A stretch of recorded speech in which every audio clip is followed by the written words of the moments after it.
제목을 가지고 말씀을 전해 줄 거예요. 우리 이제 곧 중간고사 기간이죠. 우리 이제 고등부 친구들이 수행 평가나 뭐 여러 가지 실습이나 이제 시험들을 준비해야 되는 이제 중간고사 기간이 슬슬 이제 시작됐어요.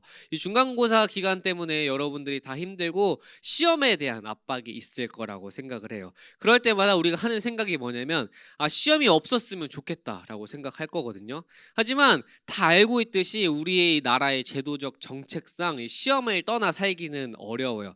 왜냐하면 이 시험을 통해서 내가 이제 어느 정도에 있는지를 확인시켜 줄 수 있거든요. 근데 시험에 대한 유익도 있어요. 다르게 생각하면 시험은 내가 얼마만큼 공부를 했는지 확인시켜 주는 수단이거든요. 그래서 목표를 세우고 다음 시험을 통해 다음 시험에 더 잘 이제 목적의 점수를 이루려고 노력을 하고, 또한 시험에서 내가 문제를 풀 때 문제 틀린 부분을 확인하면서 내가 어느 부분이 부족하구나, 내가 공부할 때 어느 부분을 더 해야 되구나 알게 도와주는 게 바로 시험이라고 해요. 시험은 이렇게 공부를 하게 하고 우리 자신을 점점 성장시켜주는 수단이거든요. 시험을 통해서 다음 단계로 도약할 수 있도록 말이죠. 시험으로 인해서 스트레스와 여러 가지 고난들이 많지만 이렇게 유익들도 또 있어요. 그리고 목사님이 공부를 할 때 가장 중요하게 생각하는 게 우리 친구들을, 우리 학생들에게도 가장 중요하다고 말하고 싶은 게 바로 오답 노트를 만드는 거라고 생각하거든요. 시험을 볼 때. 왜냐하면 이 틀린 문제를 내가 왜 틀렸는지를 알아야 다음에 이 문제를 만났을 때 극복할 수가 있어요. 이 틀린 문제에 대한 내가 그냥 틀렸구나 하고 넘어가고 그저 그냥 이 정답은 이렇구나 하고 넘어가면 다음에 이 똑같은 문제를 만나면 또 틀리거든요. 그래서 오답 노트를 작성해 놓고 이 문제를 내가 왜 틀렸는지, 그리고 내가 어떻게 이걸 다음에 만났을 때 풀어야 되는지를 잘 정리를 해놓으면 이후에 내가 이 시험을 봤을 때 또는 이 문제를 만났을 때 풀 수 있는 나의 능력이 이제 성장하게 되는, 그 한 단계 업그레이드 되게 되는 그런 발판이 되게 되는데, 그래서 오답 노트를 잘 만들어 놓으면 내가 이제 시험 성적, 내가 공부하는데 학업 성취도를 올리는 그런 발판이 되어요. 우리가 이제 삶에서도 이런 오답 노트가 있다고 생각하거든요. 오답 노트가 내가 이제 어떠한 시험을 마주하게 됐을 때, 어떤 어려움을 마주하게 됐을 때 해설지라고 생각을 하는데, 우리 인생에서도 이런 오답 노트처럼 나의 어려움에, 고난을 봉착하게 되었을 때 이 고난에 대해서 어떻게 알려줄 수 있는 해결책이 있다라고 목사님은 생각해요. 그 정답지가, 그 오답 노트와 같은 그 정답지가 무엇인지 우리 오늘 함께 말씀을 통해서 살펴보려고 하거든요. 오늘 본문 시편 119편은 우리가 잘 알고 있듯이 또 모르는 사람도 있을 텐데, 성경에서 모든 장 중에 가장 긴 장이 오늘 시편 119편이에요. 119편은 176절을 가지고 있거든요. 성경에서 가장 많은 절 176절을 가지고 있는데, 이 119편의 시인이 누군지는 알 수 없어요. 시편의 시인이 절반이 모세가 아니고 다윗이고, 또한 이제 솔로몬이라고 얘기를 하는데, 오늘 119편의 저자는 누군지 정확히는 알 수 없어요. 근데 이 내용을 통해 보면은 이게 문학적으로 굉장히 뛰어나다는 평가를 받고 있거든요. 176절의 그 내용을 보면 고난과 규칙과 가야 할 길 등을 언급하면서 하나님의 말씀과 법칙, 그 안에서 나타난 하나님의 규례, 하나님의 우리가 지켜야 될 부분에 대해서, 또 우리가 어떻게 하나님의 뜻대로 살아갔을 때 어떤 은혜가 있을지에 대한 부분을 알려주는 것이 176절이에요. 여기 이 시인이 이런 것들을 언급하면서 하나님의 섭리 안에, 우리의 삶이 하나님의 섭리 아래 있다고 설명하는데, 오늘 설교 제목도 하나님의 섭리였죠. 이 섭리라는 뜻이 무엇이냐면 이 세상 모든 일을 돌보시고 이끄시는 하나님의 통치. 이 세상을 창조하셨잖아요. 하나님이 이 세상을 창조하시고 그저 방관하고 내버려두는 것이 아니라, 하나님께서 이 세상을 만드시고 창조하신 다음에 모든 일을 돌보시고 관리하시고 다스리고 있다는 뜻이 섭리예요. 섭리. 그래서 하나님의 섭리는 하나님께서 이 모든 것을 알고 내 삶도 마찬가지고 다른 모든 것들에 대해서 하나님이 개입하시고 계신다는 뜻이 그 섭리라는 뜻이거든요. 다시 말해, 그렇게 따지면 하나님의 섭리 밖에 있는 고난은 없어요. 왜냐하면 고난 또한도 하나님의 섭리 안에 있기 때문에, 섭리가 하나님의 통치 아래 있다고 했죠.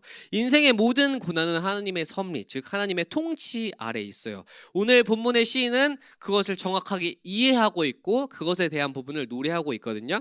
시편 119편 81절에서부터 82절의 말씀인데, 우리 함께 읽어보도록 할게요. 목사님 앞에 띄워놨는데 함께 읽어볼게요. 시작. 나의 영혼이 주의 구원을 사모하기에 피곤하오나 나는 주의 말씀을 바라나이다. 나의 말이 주께서 언제나 나를 안위하실까 하면서 내 눈이 주의 말씀을 바라기에 피곤하니이다. 아멘. 이 시인은 지금 어려움을 당하고 있는 상태거든요. 이 시인, 이게 시인이 누군지 정확히 모른다고 했죠. 근데 이 시를 쓴 사람이 어려움으로 인해서 주님의 구원을 바라고 있는 상태인데 피곤하다고 말하고 있어요. 주님 제발 지금 어려움 속에서 저를 구해 주세요라고 말하면서 자신이 지금 피곤하다고 설명을 하고 있어요. 이 표현이 뭐냐면 피곤하다는 게 내가 운동을 엄청 열심히 해가지고 나 너무 피곤해가 아니라 너무너무 힘들어서 완전히 지금 그 소진된 상태, 지쳐 쓰러져 가지고 자기가 지금 완전 바닥에 있는 상태를 피곤하다고 표현을 하고 있는 거예요. 마치 하얗게 불타오른 상태. 우리가 하얗게 불타오르면 하얗게 재처럼 남았다고 하잖아요. 나 모든 걸 불태워버렸어라고 하는 상태가 지금 피곤하다고 하는 상태거든요. 그러니까 이 시인이 어려움으로 인해서, 어떤 어려움으로 인해서 내가 지금 하얗게 불타버린 상태인데 이 상황에서 나를 구원하실 것이라는 소망이 있어요. 그런데 그 구원하실 것을 주의 말씀, 내가 이 성경 말씀을 근거해서 하나님의 말씀에 붙잡고 나아가는데 내 눈이 피곤하다고 얘기하고 있거든요. 나의 말이 주께서 언제나 나를, 그러니까 주의 말씀을 내가 붙잡아야 되는 거라. 내가 너무 힘들고 지쳐서 쓰러졌는데 이것을 해결할 수 있는 방안은 하나님의 말씀인데 하나님의 말씀이 나를 붙잡을 걸 알지만 내 눈이 말씀을 보기에 피곤하다고 얘기해요. 말씀을 바라보기에 피곤하다고. 이 말이 무엇이냐면 눈이 침침하다는 게 아니라 이것을 눈 빠지게 애타게 기다린다는 마음. 그러니까 내가 눈이 빠지게 지금 기다리고 있어라는 마음이 이렇게 표현한 거야. 그러니까 지금 힘든 상황에서 어려움이 있지만 주님이 나를 언제나 구해 주실 걸 아는데 그 타이밍이 언젠지 모르겠어. 하지만 난 그걸 포기하지 않고 인내하면서 기다리고 있다고 하는 표현이 오늘 이 본문의 말씀이에요.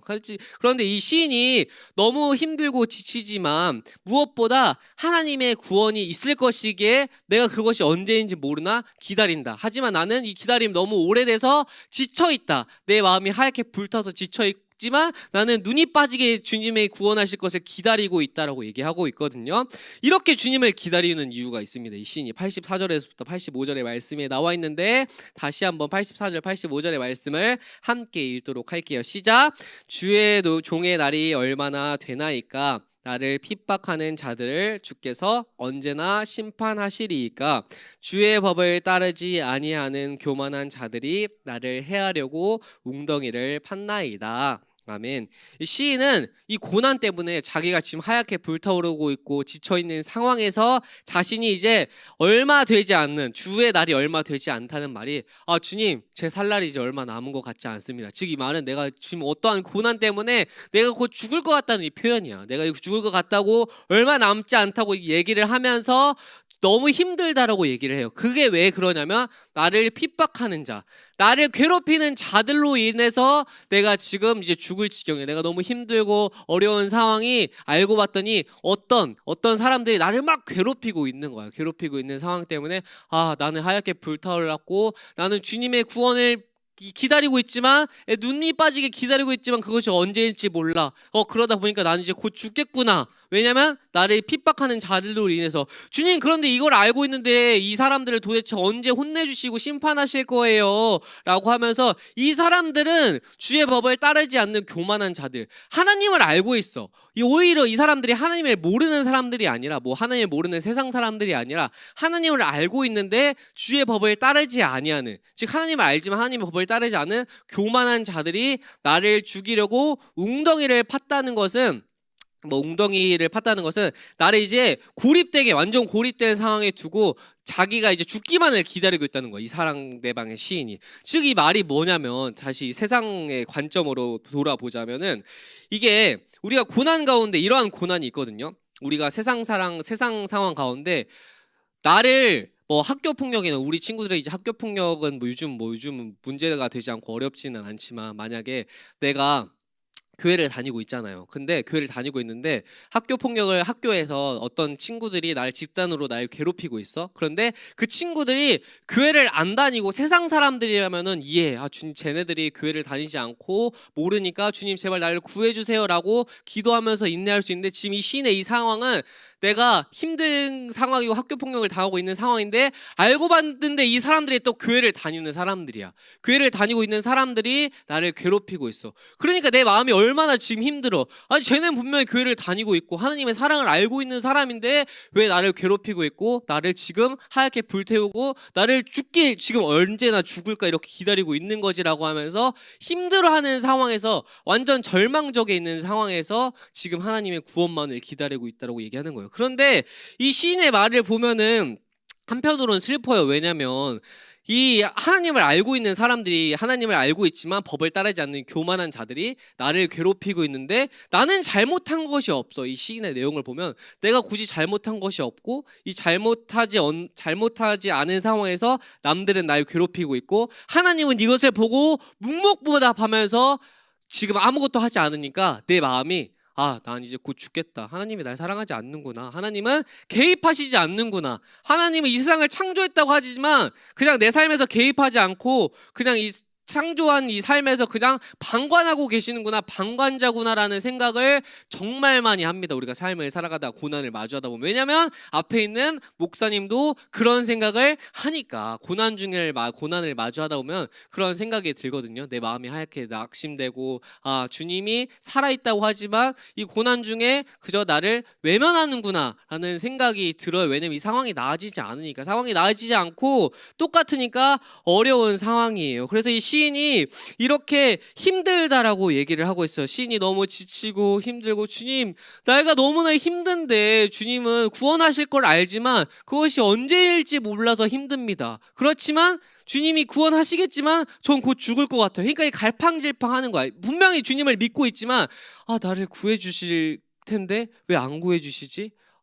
주님이 있지 않나? 왜 나를 이 고난 중에 외면하고 계시지? 저 사람들은 주님을 알고 있는 사람인데 왜 저 사람들 심판하지 않지? 왜 나 이렇게 외면하고 있지? 라고 하면서 지쳐있지만 그럼에도 그가 놓지 않은 것은 바로 주님의 말씀이었어요. 아니야, 주님의 말씀을 그럼에도 내가 붙든다면 나를 구원하실 거야 라고 이렇게 얘기를 하고 있어요. 이 시인의 말씀에 대해서 우리가 이렇게 얘기를 하기를 소망하는데 시편 92편 오늘 본문 말씀의 92절 시편 119편 92절의 말씀인데 시인이 고난 중에도 이것을 하나님을 의지했던 이유가 여기 있거든요. 우리 함께 읽어보도록 할게요. 시작. 주의 법이 나의 즐거움이 되지 아니하였다면 내가 내 고난 중에 멸망하였으리이다. 아멘.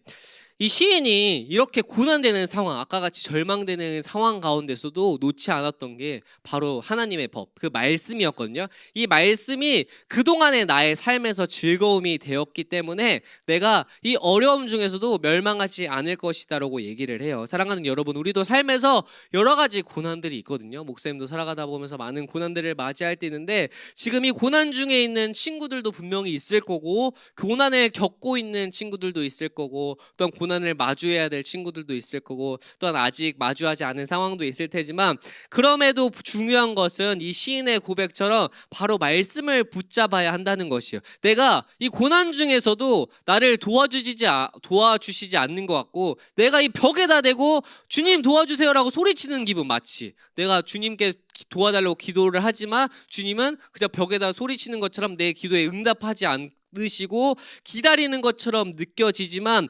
그럼에도 주님의 말씀을 붙잡고 의지할 때 주님께서 나를 구하실 것이라는 확신이 있고 이 시인이 그것을 믿고 나아간다는 것이에요. 우리가 이것을 의지했으면 좋겠어요. 목사님이 아까도 말했죠. 고난 가운데 목사님도 그렇게 하나님이 나를 외면 가운데 둔다라고 하지만 지금 이 자리 앞에 설 수 있는 것은 그럼에도 내가 고난 중에 쓰러지고 낙심될 때에 내가 주의 말씀을 의지하고 기도할 때 주님께서 그 상황들을 점점 해결시켜 나가는 것을 내가 경험하게 돼요. 근데 그 해결이 막 드라마틱하게 해결되진 않거든요. 목사님도 뭐 경제적인 어려움도 있었고 사람에 대한 관계에 대한 어려움도 있었고 정말 이 신학을 포기하고 싶을 때도 있었지만 그럼에도 포기하지 않고 주님을 이 자리에서 선포할 수 있는 이유는 내가 주님을 믿었다고 해서 막 알라딘의 램프처럼 내 상황이 짠 하고 막 해결되지가 않아. 지니의 램프처럼 막 윌 스미스가 나와가지고 막 춤추면서 춤추면서 노래 부르면서 해결해 주진 않아.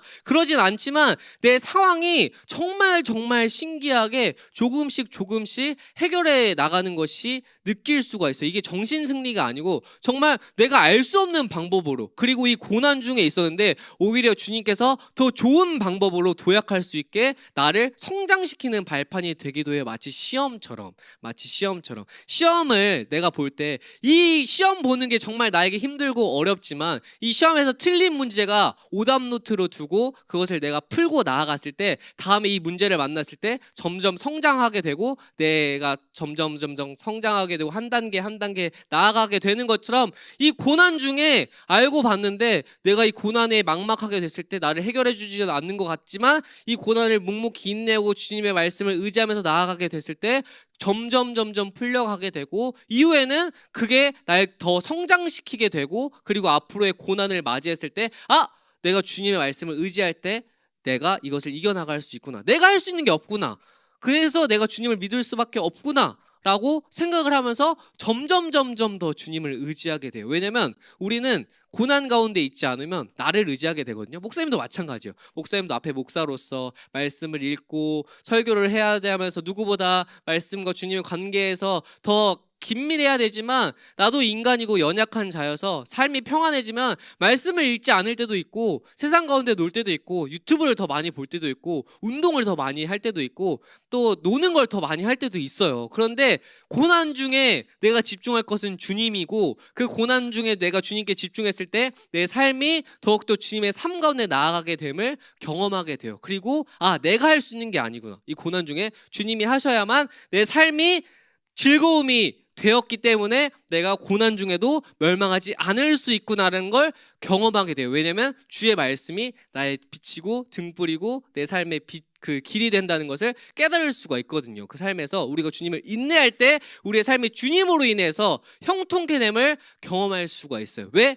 나도 그렇게 경험을 했고 또 이 성경에 나와 있는 모든 인물들이 그런 경험을 했기 때문에 내가 이렇게 이 자리에 나와서 선포를 할 수 있는 거예요. 근데 이 성경에 나와 있는 인물들 중에서도 하나님의 말씀을 의지하지 않으면 하나님을 경험하지 못해요. 하나님을 의지한다는 게 굉장히 힘들거든요. 오늘 시인의 고백처럼 내가 정말 하얗게 소진돼야 될 때도 그런 고난이 올 때도 있어요. 근데 그럼에도 우리가 놓지 않으면 이 성경의 인물처럼 뭐 다니엘과 모세와 같은 그런 인물들의 경험이, 바울과 같은 경험의 고백이 그들의 고백이 아니고 나의 고백이 되는 거예요. 목사님도 그것을 위해서 나아가고 있는 거예요. 인내하면서. 그래서 우리가 함께 그 주님의 말씀을 의지하면서 나아갔으면 좋겠어요. 하나님의 섭리가 곧 그 안에 있고 우리의 삶에 있거든요. 하나님의 통치하심이. 하나님은 우리를 눈동자같이 지키시고 눈을 뜨고 단 한순간도 눈을 감은 적이 없어. 우리의 삶을 보면서 날 한 번도 외면한 적이 없어. 날 단 한순간도 지켜보지 않은 적이 없어요. 그 고난 중에도 우리가 인내할 때